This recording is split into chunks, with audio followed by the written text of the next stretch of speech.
Greetings.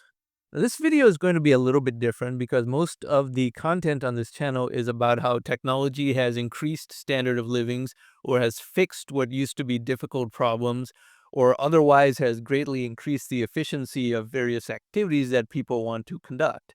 But just to be as balanced as possible, once in a while we have to show examples of how technology has failed to improve people's standards of living or fix some problem that everyone faces, and in some cases has worsened that problem. And that does not mean the problem will not improve later. It's just that the technologies that were available and got implemented into the solution to this problem ended up worsening the problem and perhaps taking it further away from a more productive solution.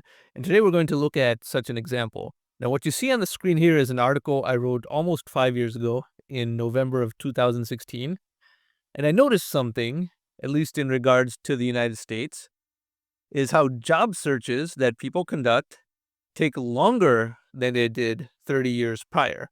And now, since this article was almost 5 years ago, let's say 35 years prior. So, why did job searches take longer than they took in the 1980s? You would think that with things like the internet and emails in which you can send attachments and LinkedIn and all sorts of other tools at your disposal, job searches would in fact be faster than they were back when you only had fax machines. You did not even have laser printers. Your resumes had to be typed on a typewriter. And if you made a typo, that was a much more inconvenient thing than it is with a word processor and a laser printer. And you often had to send resumes via the snail mail process and spend money on stamps and such, and on expensive high quality resume paper as well. So what happened? All these technologies that are supposed to make information search and matching up of buyer and seller of anything much more efficient, as has occurred in everything else, why has that not reduced job search times? As it stands right now, many people, especially corporate level people who are looking for corporate jobs, it takes them maybe 9 to 12 months to find a new position. And that's crazy because that's longer than it used to take several decades ago, as I mentioned. So, what are the reasons for this, and where has technology failed? So, then I proceed to this section where it says cultural inertia obstructs technology. And I'm just going to read these three paragraphs straight, and so I'll hide my face. Before the internet age, if you wanted to research a subject, you had to go to the library, spend hours there, check out some books, and go back home. Overall, this consumed half a day and could only be conducted during the library's hours of operation. If the books did not have all the information you needed, you had to repeat this process. Even this was available only in the dozen or so countries that had good public libraries in the first place. But now, in the internet age, the same research can be conducted in mere minutes from any location. The precision of Google and other search engines continues to improve, and many improvements are self-propagating. There is a 10x to 3x increase in the productivity of searching for information. If you feel this example is imprecise, take the case of LinkedIn. It has enabled many aspects of career research and networking that were just not possible before. If a young person wishes to explore dozens of career paths and estimate common patterns, the utility of a certain degree, or the probability of reaching a certain title, LinkedIn has an endless supply of information and people you can identify and communicate with. Yet despite all this, job searches are just as lengthy as in the days before the internet, LinkedIn, and other resources. If a candidate can match with 3 potential jobs in their search region at any given time, then the connection between the employer and candidate should take mere weeks, not close to a year. There's no other widespread transaction within society that takes anywhere near as long. Despite new apps to organize the job search and new social media outlets that announce endless meetups and networking events, technology has clearly failed to generate any productivity gains in this process. And that is certainly the truth. This chart, which because it's in the article ends in late 2015, but if we continue it, you'll still see that the average duration of unemployment keeps rising.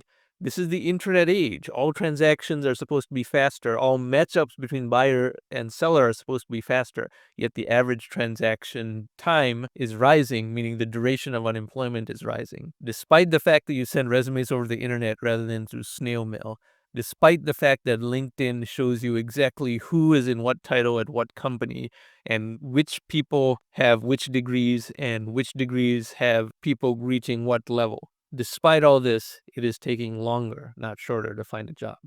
The problem is, in addition to cultural inertia, the wrong types of technology got into the wrong place. So-called recruiters and other HR professionals, they look for keyword optimizations that match a certain set of buzzwords in a job description, and therefore they don't select for the right candidates. And therefore, the hiring manager knows that there is a relatively low probability of the interview actually vetting a candidate properly. So they try to reduce this risk by having the candidate interview multiple times and with as many people in the organization as possible. But that does not create a more precise assessment at all. And the interview process drags on. And even then, even after they hire someone, what is the rate of each hire being a good hire? Maybe 50% at most. So the process is just completely broken and completely inefficient. And this is harmful to both the employer and the candidate. The employer cannot fill a vacancy for months and months on end, and the candidate is unemployed and therefore demoralized, and all the massive psychological damage associated with that goes on for a longer and longer time. It is crazy, but the cultural inertia combined with the wrong types of keyword search capabilities continues to exacerbate this problem even in 2021. And where's artificial intelligence? One of the main use cases of artificial intelligence was to create more precise and virtually immediate matches between candidates and employers. An AI would see in an organization what the real vacancy is, identify the vacancy long before the process of approving a requisition, getting budget for it and everything, which could take months and months, and find candidates out there that could match the vacancy and even give a score. Say that this candidate is an 85% fit, this candidate's a 92% fit, and so forth. It should be reliable enough that an offer can be extended based on this compatibility assessment right away. It's not the most challenging technological problem, one would think, in the age of advanced search engines and at least artificial intelligence that matches up thousands of parameters. You would think that, but alas, that is not the case. If you told people in 1989 that somehow job searches would actually take much longer in 2021, despite all these magnificent information technologies that have lowered the time and cost of every other type of transaction or research endeavor, they would find that odd. Or that most employers are still in the habitual practice of assuming that a university degree somehow correlates to qualification for a job, even though, as we know, universities have deviated so much from the basic premise of preparing people for careers that the credential is meaningless in terms of an indicator of job performance subsequent to graduation. Yet employers are too afraid to deviate from this requirement, and therefore the entire outdated practice continues to perpetuate, even though degrees and job performance have a poor correlation and employers continue to learn that the hard way. Ultimately, the solution has to reside within a more advanced rethinking of technology. As I described earlier, you have to take an artificial intelligence approach that studies the internals of a corporation and the emails sent by members of a particular department that indicate where there might be a gap in the organization and a possible need for someone to come in and generate the requisition around the missing needs. And that should happen dynamically in real time.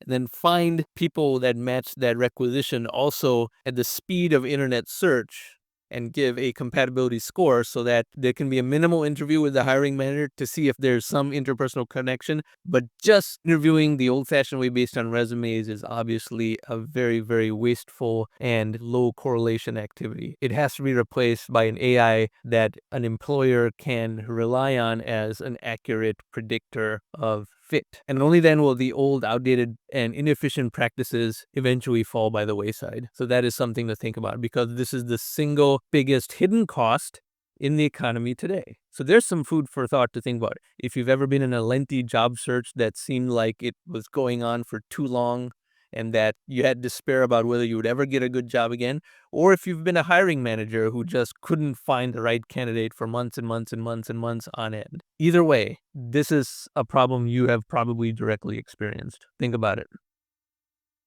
If you like this type of content, I encourage you to subscribe to the channel, and thank you very much for watching.